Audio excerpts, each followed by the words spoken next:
Our CPD series is an ongoing programme for continuous professional development in the webinar and the virtual classroom area. It's a great thing to go on a training course. It's a great thing to be teaching yourself. But this is about focusing on making sure you carve out time for your skill development. We have a live session every month. We're going to be doing that. There's also going to be resources from us exclusive to CPD members and a forum for asking questions and getting advice from others. Yeah. Think about an example of an activity or some activities that you've run and why didn't they work? So classic classroom error, closed questions. Interesting you say that about closed questions. Closed questions aren't a bad thing online, but they are a bad thing if it's the only thing you're using. Poor instruction is another one here. Participants were unsure about what to do, about phrasing questions, because this is actually a really important area. And as trainers and facilitators, we often know a lot about the different types of questions we can ask in our sessions. Online, we need to make sure we ask in such a way that people know when and how to answer. So how do we do this? Well, we need to focus on the context of our session. We also need to know what we're asking our delegates to do, what the question is. And as Gail says in the chat, we need to tell them how to respond. And this is when we get their delegate response. We need to ensure that our session structure includes the question and how people are going to respond in the software.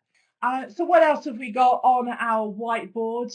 Not enough time to get familiar. That's the whole point of our CPD series, really, is to try and give you that time so that you can go and practice and learn these different things. There's a point here about planning and flow. So one of the challenges with delivering professional sessions with engagement is planning it in the first place. And this is where a really good facilitator guide can help. Is we know what questions do we need to ask and when? How will people respond? What's the mix of technology we're using on this platform? Here I've got images of the type of activity we're going to do. It means that what I'm doing is I'm not reading text. I'm not getting that cognitive overload. Laura says, I love questions to support the flow of what is coming next, not just to reflect on the last section. So thank you very much for all of your kind of contributions here. And as I say, we've got all sorts of resources on that community, including some we haven't kind of talked through here today, but they're available for you anyway. We start handing over to our CPD series members. In our series, this is where we would be getting people to do the activities. Maybe they have expressed an interest in getting hands-on and getting some feedback. I know Joe said I had 4 or 5 minutes, and I think actually I've used up that time. So I'm just going to end here, but thanks very much everybody for your participation. Oh, Chris, thank you. Chris, how did that work for you? It did work quite well with a whiteboard, but because of the fact that people write over each other, it becomes a little bit difficult to follow. That's the only thing. But I think it'll be interesting to hear from the participants' viewpoint about how that felt. For me, it feels more stressful to have the whiteboard because it's all over the place, and the chat box is very clear to see. But I'd be interested to hear what everybody else is saying. Laura says, love the exercise. We would only use whiteboards with much smaller groups. Yeah, we have got 17 of you here today. So it's at that point where we're in kind of webinar territory when they do get a little bit busy. But as Paul says in the main chat window, it's flexible. You can move the ideas around and you could perhaps vote on them using ticks and stars and things like that. So you can really build up what you're using. Laura Overton says, love the whiteboard. Are you able to create flow in the answers once they're all on the board? Laura, can we get you unmuted and see if we can expand on that a little bit more about what you mean and what you're thinking? If you can't, we can just use that main chat window. Okay, so, you know, I love conversation in this, and I also love to spot patterns. And for me, the whiteboard, I think, is really exciting. You've got a lot of interesting things. I'm just wondering, how can you then move around and say, actually, look, there's a clump of things are all in the same pattern here, and there's a clump that are all in the same pattern there, because I think that really helps to consolidate lots of ideas into things that people can remember and take away.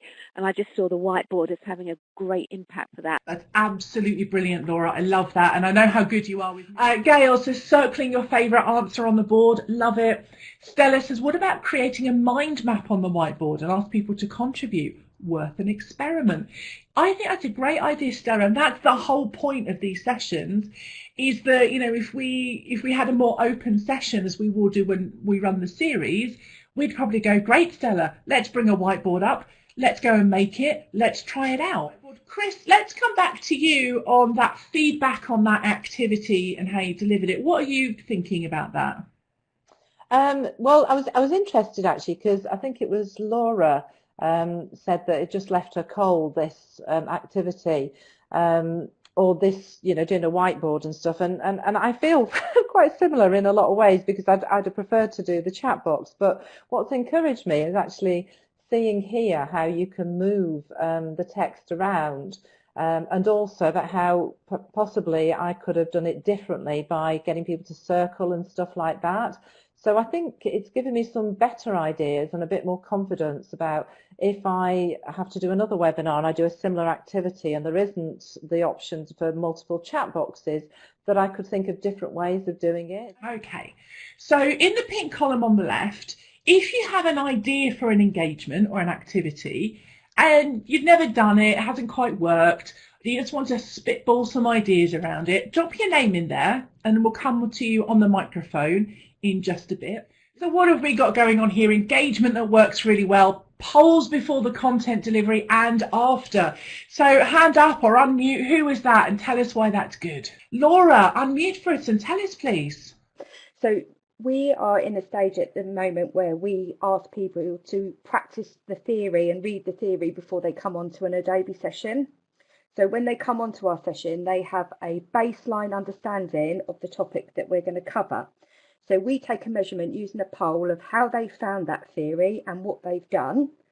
And then we have a practice session, or we might deliver more content using Adobe. And then we poll them again after to see what the movement is and whether they need any more help. So, for example, if somebody's polled a relatively low score, because you can see the voting, then we can have a chat offline with them about how we can support them further. Absolutely love that, Laura. Thank you. Seeing movement, seeing feedback on that, and you can interpret that in all sorts of ways. Thank you, Laura. Dawn saying in chat, I like the idea of a poll before and after. Lots of really great engagement ideas there from everybody. Thank you so much. You've got some really good ideas there, and I'll give you a massive round of applause to all of you for sharing those ideas. And hopefully there's a few things that people can kind of take away from that as well, and you can think about for your own ideas another day. So let's have a look at just a bit of a summary. So a few of the points that we've gone through today, making sure you have that facilitator guide specifically for live online, and it will really help you with your design as well as your delivery. Planning an interaction or engagement every few minutes. You've seen how interactive we are today. Keeps people really engaged, and it allows you to get to know them. We know that structuring your questions with the what and the how that people respond, that's the important bit to get that delegate response. And lastly, you've seen us explain the tools, such as the whiteboard tools, just at the right time. Just include the tool that you need at the time. You don't need to explain absolutely everything, but you do just need to make sure you explain it and then just kind of get people using it immediately. What I'd like to know from you today, though, is a bit of reflection about the content that we have gone through. So let's take a moment on a whiteboard and let us know, what's your light bulb moment from today? So piloting the sessions for participants too, so that they get over the potential fear. And I saw that in chat earlier on, just doing that kind of that session where people can log in and see some more stuff about it. It's a really good idea. Great use of questions, practical takeaways from the groups. It's not all on the shoulders of the facilitator. Yeah, you've been an amazing group for that today. Love the smiley face there. I love this pilot session. I can imagine the other sessions that could fit in with the CPD series. Thank you. Yeah, we've got a lot of ideas and we want to hear them from you as well. Use the whiteboard. Do a general one. Take that into breakouts. The multiple chat windows. The pace of change is faster online than face-to-face. That is an excellent, excellent point. And we've had some lovely feedback from you. Thank you very much. And hopefully that's given you a flavour for what's going on.